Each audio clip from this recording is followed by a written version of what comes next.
اب مسئلہ یہ درپیش ہو گیا کہ ہارون جب مرنے لگا تو اس نے اپنے 2 بیٹوں میں اپنے ملک کو تقسیم کیا. چونکہ سلطنت ایران، عراق، عرب، یمن، آذربائیجان، سندھ اتنی تو پھیل چکی تھی اسلامی سلطنت. اب اس نے 2 حصے ملک کے کیے کہ بھائیوں میں جھگڑا نہ ہو. مامون جو تھا وہ ایرانی بیوی سے تھا اور امین جو تھا وہ عربی بیوی سے تھا. تو اس نے حصہ ایسے کیا کہ عراق، ایران تو مامون کو دے دیا اور عرب کا سارا حصہ امین کو دے دیا.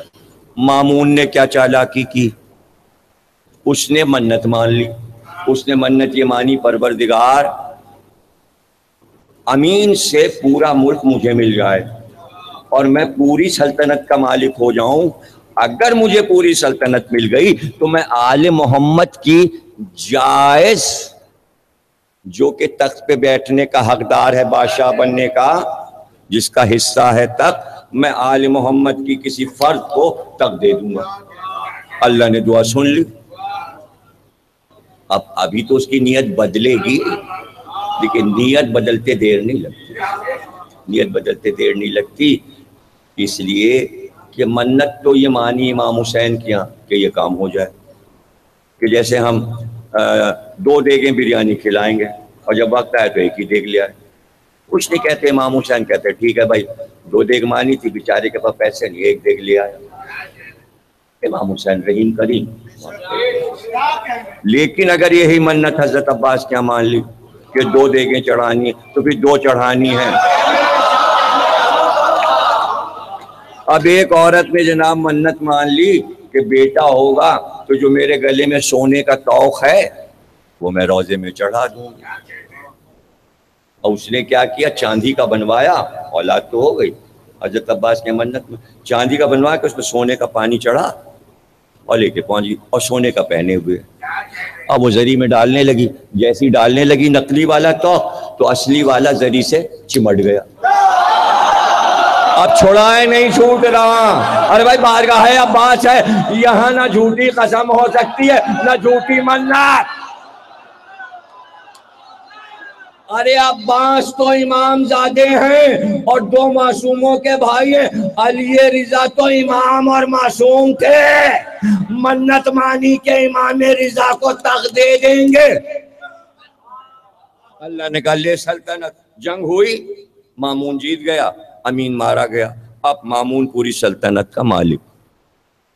اب ایرانیوں نے چیخنا شروع کیا. اب یہ ایران کا مسئلہ بھی سمجھ لیجئے بیچ میں آ گیا ہے تو سمجھا دوں تو آگے بڑھوں. یہ بڑا ضروری ہے سمجھنا. رسول اللہ نے فرمایا کہ نبی اگر ایران میں آتا اور قرآن فارسی میں ایران میں اترتا نبی پہ، ایرانی نبی پہ، تو عرب نہ ایرانی نبی کو مانتے نہ ایرانی قرآن مانتے. یہ فراست ہے ایرانیوں کی کہ انہوں نے عربی نبی کو بھی مان لیا اور عربی قرآن کو بھی تسلیم کر لیا. یہ ایرانیوں کے علم کا کمال ہے.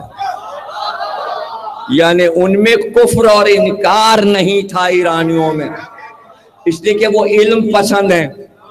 تو ایرانی شروع سے علم پسند ہیں. تو اس لیے سلمان کے بارے میں کہا ارے سلمان اور اس کی قوم، اگر سریا میں بھی علم ہے تو یہ قوم وہاں سے جا کے علم لے آئے گی. اسی لیے آج ایرانیوں کے علم کے چرچے ہیں اور علم کا سینٹر ہے. بڑی بڑی کتابیں علمی، فقہ کی، شریعت کی، تاریخ کی، اہل بیت پہ ایران سے چھپتی ہیں. لاکھوں کروڑوں کتابیں. علم کی بھرمار ہے ایران میں اور جو سیکھنے جاتا ہے وہاں جا کے سیکھتا ہے. لیکن اس کے اوپر مولا علی کا نجف ہے. جب قوم میں پڑھ لے تو پھر نجف ضرور آئے بڑی ڈگری لینے، اس لیے کہ باب العلم ہے. نجف جانا ضروری ہے. چاہے حاضری 1 مہینے کی ہو، مولا ڈگری تو مل گئی ہے، آپ اس کے اوپر صحیح کا نشان لگا دیں. تو اب منت اس نے مان لی. جب ایرانیوں نے شور کیا انہوں نے کہا بھائی تم نے تو کہا تھا آل محمد کا کوئی فرد تخت پہ بیٹھے گا. جب شور مچا تو ڈر گیا کہیں ایرانی بغاوت نہ کر دیں. یہ تو سب محبت اہل بیت میں سارے ایرانی ڈوبے ہوئے ہیں. اس نے اپنے لوگوں کو بھیجا اور کہا جاؤ مدینے سے امام رضا کو لے کے آؤ. اور دیکھو ایسے راستوں سے لانا کہ ذرا سناٹے کے راستے ہوں. سناٹے کے راستوں سے لے کے چلے مگر آس پاس کے گاؤں والوں کو معلوم ہے ادھر سے امام کی سواری گزرے گی. اب جو مجمع بڑھنا شروع ہوا, ادھر امام کی اماری چلی سیاہ غلاف امام اماری میں, اور مجمع ہے کہ پیچھے پیچھے پتہ چل گیا کہ بھئی شاہی لوگ جا رہے ہیں, اور نبی کی اولاد میں جس زمین سے امام نہیں گزرا ادھر سے سواری گزر گئی, ادھر سے مجمع ادھر سے مجمع ادھر سے مجمع, یہاں تک کہ نیشا پور پہنچتے پہنچتے صرف محدثین جو آئے ان کی تعداد 24,000. اب وہ عوام کا مجمع چھوڑ دیجئے, محدثین جو قلم اور کاغذ لے کے آئے تھے کہ امام گزر رہے ہیں حدیث امام سے پوچھنی ہے. ارے ہزاروں لاکھوں حدیثیں ابو ہریرہ کی بغداد میں چھپی پڑی تھیں. اس کے بعد پھر اب 200-250 سال کے بعد حدیثیں پوچھنے آ رہے ہیں. بھائی کیوں جا رہے ہو؟ ارے نہیں, یہ سلسلہ تو سادات کا بیچ میں کوئی راوی نہیں ہے, سید سید سید سید سید الانبیاء, ہر امام امام سے امام سے امام, اس لیے پوچھنے جا رہے ہیں. اور یہ عالم تھا کہ گھوڑوں پہ سوار تھے اور شور تھا. ابھی تو صرف حدیث تو دور کی بات ہے, شور ایک تھا, دیدار دکھائیے زیارت کرائیے. اور غلام ہماری کے ادھر ادھر. ایک بار امام نے حکم دیا پردہ اٹھایا جائے, غلاموں نے ہماری کا پردہ اٹھایا. امام نے اپنا جلال سینے تک جھک کر مجمع کو دکھایا. اب جو زلفیں ہوا سے لہرائی اور چاند جو چمکا تو لوگ جو گھوڑوں پہ بیٹھے تھے چیختے ہوئے کود پڑے, اور جو جلدی نہ کود سکے کمر سے خنجر نکال کے رکابوں کو کاٹ دیا, لجاموں کو کاٹ دیا اور اپنے آپ کو گھوڑے سے گرا دیا. اور وہ چیخو پکار, وہ گریا. امام نے کہا پردہ ڈال دو. اب سمجھے یہ امام باڑے میں پردہ کیوں پڑتا ہے, اب سمجھے کعبے پہ غلاف کیوں ہے. ارے نور برداشت تو ہو سکے, نور تو برداشت ہو سکے, چیخ و پکار اور گریا کا شور. ایک بار اور جلال دکھائیے. ارے کیوں, بادشاہوں کا جلال دیکھا, ارے خلافتیں تھیں, کیا ان کا جمال نہیں دیکھا؟ تو آوازیں آ رہی تھیں امامت کا جمال اور ہے, امامت کا جلال اور ہے, چہرہ ایک بار اور دکھائیے. ایک بار ہماری کا پردہ غلاموں نے پھر الٹا اور امام کا جمال نظر آیا. سب نے پکار کر کہا حدیث لکھوائیے. ہمارے قلم منتظر ہیں. قلم کی نوکیں کاغذ پہ آئیں اور امام نے فرمایا سنو, جبریل امین آئے میرے جد کے پاس اور انہوں نے آ کر کہا لا الہ الا اللہ. ایک قلعہ ہے اور جو اس قلعے میں داخل ہوا وہ امن الہی میں آیا, وہی جنت میں جا سکے گا. جلدی سے قلم کاغذ پہ چلے.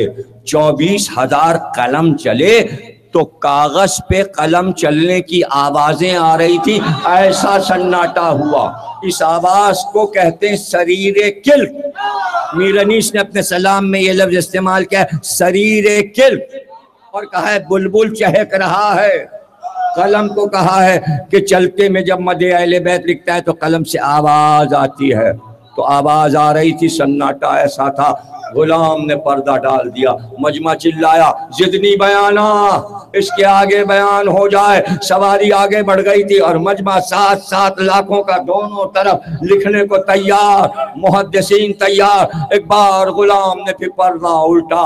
امام نے فرمایا ولیکن شرطها بشروطها لا الہ الا اللہ. ایک قلعہ ہے جو اس میں داخل ہوا اس کے لیے امن ہے, وہی جنت میں جائے گا, لیکن شرطوں کے ساتھ.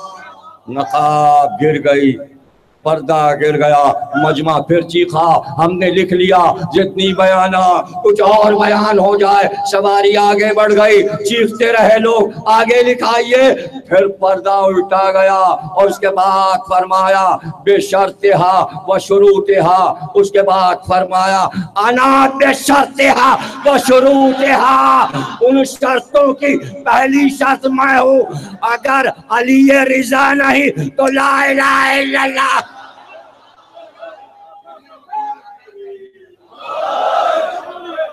انا من شرطہا و شروطہا، ان شرطوں کی ایک شرط میں ہوں۔ بتایا میں علی ہوں، میں علی ہوں۔ علی لا الہ کی شرط ہے، اگر علی نہیں تو لا الہ نہیں۔ آپ سمجھے علی ولی اللہ کیا ہے؟ اور پھر اس طرح شان سے کہ میں کہہ رہا ہوں، میں، اور میں نے سنا اپنے بابا موسی کاظم سے، انہوں نے سنا اپنے بابا جعفر صادق سے، انہوں نے سنا اپنے بابا محمد باقر سے، انہوں نے سنا اپنے بابا امام علی ابن الحسین زین العابدین سے، انہوں نے سنا اپنے بابا حسین ابن علی سے، انہوں نے سنا اپنے بھائی حسن مصطفیٰ سے، حسن مصطفیٰ نے اپنے بابا علی مرتضیٰ سے سنا، علی مرتضیٰ نے رسول خدا سے سنا، اور رسول خدا کے پاس جبریل اللہ کا پیغام لائے کہ لا الہ بغیر علی کے نہیں ہے۔